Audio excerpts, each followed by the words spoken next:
Alright, so in PARASHAT VAYESHEV, we start the story of Yosef VeEchav. Yosef VeEchav is a long story, considered the longest story in Tanakh. When I say longest story, the story is something that consists of one plot that keeps taking us through different places. Avraham Avinu has many stories that tell us about him. We know the story about the story of Sodom. The stories are connected, but they're not one story. You don't need to read one to understand the other. The story of Yosef VeEchav is a long story that consists from all the Parashat until the end of Sefer Bereshit, from Perek Lamed until the end of Perek Nun. We learn about the story of Yosef VeEchav, the story of how Yosef is sold to an Eved in Mitzrayim, and how from being sold to an Eved in Mitzrayim, he rises up to kingdom. That story, first of all and foremost, it's a beautiful story with many, many plots and many, many twists. Not surprising that Broadway made a show off of this for the story. But what I want to deal with today is I want to ask a very simple question. What is the moral of the story? Meaning, when we learn the story, we notice all the twists and we ask all these questions about the different figures. Why are they doing? What are they doing? What are their motives? But the basic question I want to ask is, what is the moral of the story? Through all of these prakim, what is the Torah trying to teach us? I want to offer three different answers to this question. Answer number one is based off of the writings of Nechama Leibovitch, and she writes that the moral of the story is to teach us the way that Hashem runs the world. It's called in Hebrew the sibatiyut hakfula, meaning that things happen for two different reasons. Things happen for a spiritual reason, and things happen because of free choice, which means we have a problem. On the one hand, we have a world that is mushgach. Hashem created the world. Hashem wants to make the world go in a certain direction. On the other hand, Hashem has given people free will. People are able to choose what to do, when to do, and they seem to be the ones in control. So how does Hashem work both of those together? How on the one hand can Hashem make the world go to where he wants to go with enabling people to make their free choice? The answer to that is that it works together. That's a simple answer. That's what the Tanakh teaches us. The Tanakh teaches us is that it works. How does it work? The philosophers spent a long time explaining that, but Tanakh doesn't get into that question. The Tanakh presents it as it works. And that story of Yosef VeEchav is mamash a re'ayah, a proof for that idea, for this kind of theology that this works together. Where do we see that? We see it through the entire story. Everyone who works b'bchira chofshit gmura. Yosef chose le'avir dibotam shel Echav ra'ai l'aviem. Yosef chooses to be the ones who says bad things about the brothers. The brothers are the one that choose to send Yosef to Mitzrayim. Yeshes Potifar chooses to try and set him up because he won't be with her. And everyone chooses, but in the end of the day, Atzat Hashem hi takum. Atzat Hashem leads to that in the end, Yosef is the one with Mishneh lemelech Mitzrayim. And things that seem to go against Yosef, Dafka work very well for him. We'll give a few examples for this idea. For instance, in the beginning of Dafka, the next parasha, Yosef, in the end of Parashat VAYESHEV, beginning of Parashat Miketz, know that Yosef is left for an extra 2 years in prison. Why is he left for 2 more years in prison? And that's not the question why, but rather what does that lead to? That leads to that when Paro has his dreams, then we need to find Yosef. We need to know where he is. And then Sarah Mashkim can come and say, look, I remember, B'sham itanu, na'ar ivri eved l'sar hatabachin. That's in the beginning of Parashat Miketz. That's what Sarah Mashkim remembers exactly where Yosef is, and everything is done very, very quickly. He's brought right away to Melech Mitzrayim, and right away he tells Paro the solution to all of his dreams. What would have happened had Sarah Mashkim not forgotten Yosef? What would have happened if Yosef would have got out of prison? And then what would have happened? He would have gone somewhere. Where would he have been? Now they're looking for him. What would have happened? It was in his best interest to be forgotten. Now, he was forgotten, Savir Le'aneach, out of free will as well. Which means that Sarah Mashkim didn't want to bring up Yosef, because when he does bring him up, he mentions that Chata'ai ani mazkir hayom. It's dangerous to bring up Yosef, and therefore he forgot him half willingly and half unwillingly. But in the end, it turned out to be for the benefit of Yosef. A second example, it seems to be the most important person in this story, and the person that we don't even know. And that's in Pasuk Tetvav. In Perek Lamed Zayin, the Torah tells us, "V'yimtzeu ish, v'hineh to'eh basadeh, v'yishaleu ish lemor ma tevakesh." A man finds him. Yosef can't find his brothers. They're not in Shechem. It turns out they went further up north to Dotan, but he doesn't know this. He asked them, "Et achai nechim avakesh, hagid na li efo em roim," and then the ish tells them, "Naseu mizeh ki shamati omrim nelchad dotayna," and Yosef goes. Now this Ish goes home, and he doesn't realize that he has brought Amichai to Mitzrayim, and he's the one that has started Sheabud Mitzrayim and Yetziat Mitzrayim. Had Yosef not found this specific person, what would have happened? What would have happened is that this Yosef would have gone home, told his father, I can't find him. Eventually the brothers would have come back from Dotan, and that's it. That's where the story would have ended. This Ish is the one that caused everything to happen. Now he chose that we worked out of free will. He saw a young child, a young man walking around the Sadeh, looking for his brothers, and he helped him. but this man called Yetziat Mitzrayim. So therefore, Chazal, and Rashi brings it there, say that Ish, and based on the Pasuk in Daniel, is Ish Gavriel. Now this person, if it was an angel or not an angel, when we look at Pshuto Shel Mikra, it seems to be a simple person. But that's exactly what we said. People use their free will, and Hashem uses that free will to get his plan. And that was Chazal say all this in the beginning of the beginning of the story. Rashi brings it down as well. Vayeshalcheu me'emek Chevron. What does emek Chevron mean? Rashi explains me'etza amuka shel oto tzadik hakavur bechevron, which means it all comes from the nevuah that was told to Avraham Avinu. Avraham Avinu was told, Geri Ezaracha Beretz Olam, and this is starting to fulfill that. So we see here people, on the one hand, there's free choice.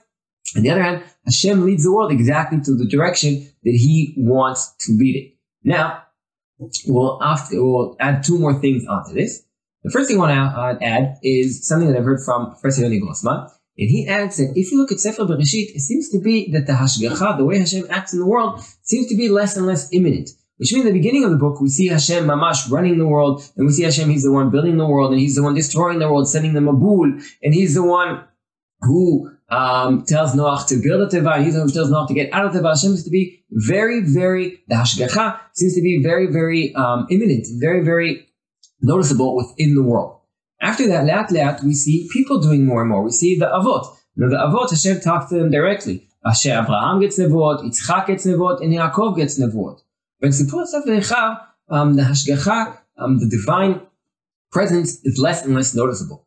But here we see that Sacher there's a dream. The way Hashem speaks to Joseph, the way Hashem speaks in this entire story, other than to Yaakov, is through dreams.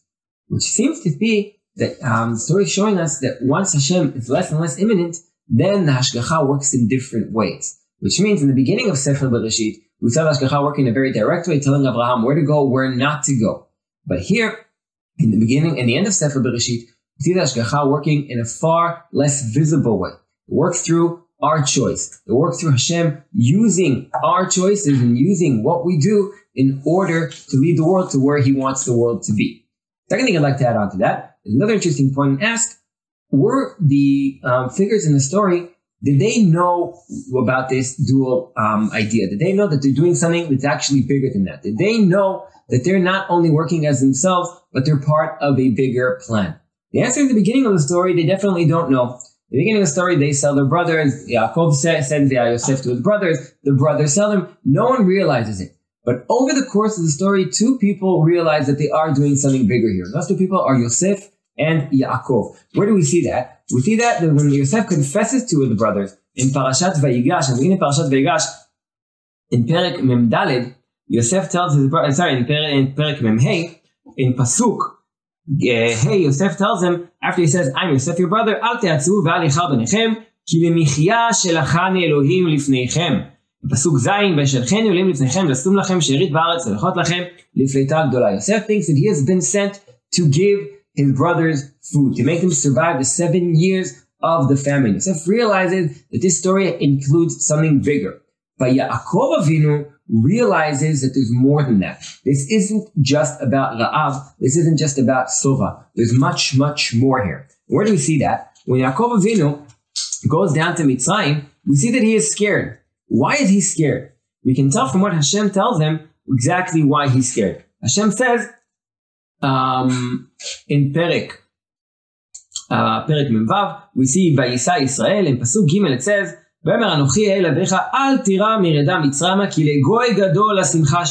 Notice Hashem is talking to Yaakov about the future. He's mentioning the future because that's what worries Yaakov. Yaakov realized this is the beginning of Galut Mitzrayim. This is the beginning of Kiyum Brit Ben HaBetzarim. Yaakov Avinu is the first one to realize that this story includes much, much more than just a fight between brothers.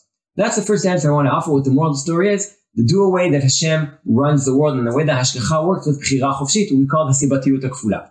The second answer I want to offer is an answer based off of Rabbi Sachs' book, Not in the Name of God, Not in the Name of God.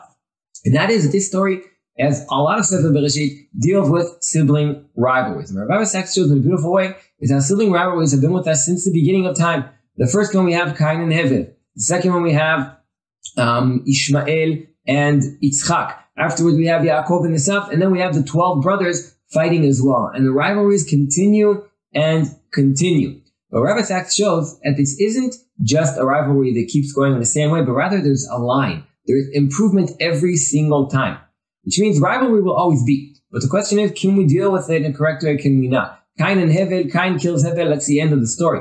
Finished. Once Hevel is dead, we can't fix anything. The second story of Ishmael and Yitzchak ends with Ishmael being bashed in the Midbar. We don't see any death, but we don't see them together. Ishmael moves to the Midbar, and Yitzchak stays in Oel Avraham. We do see them meeting in the end. Where do we see them meeting? We see them when Avraham dies. We see them ויקברו אותו יצחק וישמעאל בניו אל מערת המכפלה. We do see them together. Only unfortunately when they're sitting Shiva together. But we do see them in the end with some sort of unity. In Yaakov and Esav, there we saw as big as a shever as there was, as big as the fact that Esav wanted to be like Cain. Esav said that he's going to kill Yaakov. יקרבו ימי אבל אביו והרגה את יעקב אחי. Just wait until Yitzchak dies and I will kill him. At the end we see them making up. We see them making up very honestly. We see Esav running to him and hugging him and asking him to live together. So they don't end up living together. We definitely see them making up as brothers.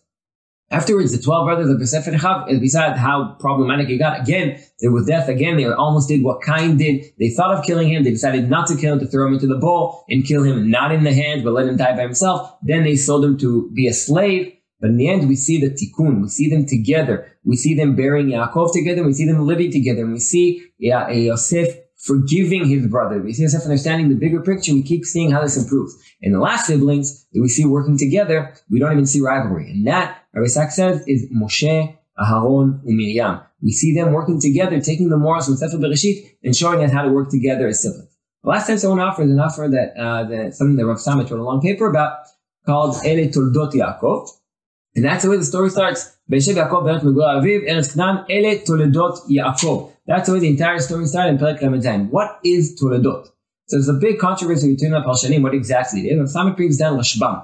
Rashbam says the idea of Toledot is to show not only how he had children, but how he had grandchildren, how he was able to create a family. This story is a story about how Yaakov almost lost part of his family. How the sons of Yosef were almost away from the family because they live in Egypt and they're far away. And how Yehuda almost loses his family as well. How the children of Yehuda almost disappear from the family. And the story teaches us how in the end of the day, Yaakov was able to have the Toradot and how be'ashgachat Hashem, Yaakov was able to make a family with the Banim, Uvnei Banim. We saw 3 different answers to what the moral of this story is. Answer number 1, the way that Hashem runs the world, teaches us about the Hashgacha. Answer 2 was about personal relationships, about sibling rivalries. And answer 3 was about how the hishtadlut of the people, how they worked hard in order to create a family and to be able to make their toladot. Shabbat Shalom.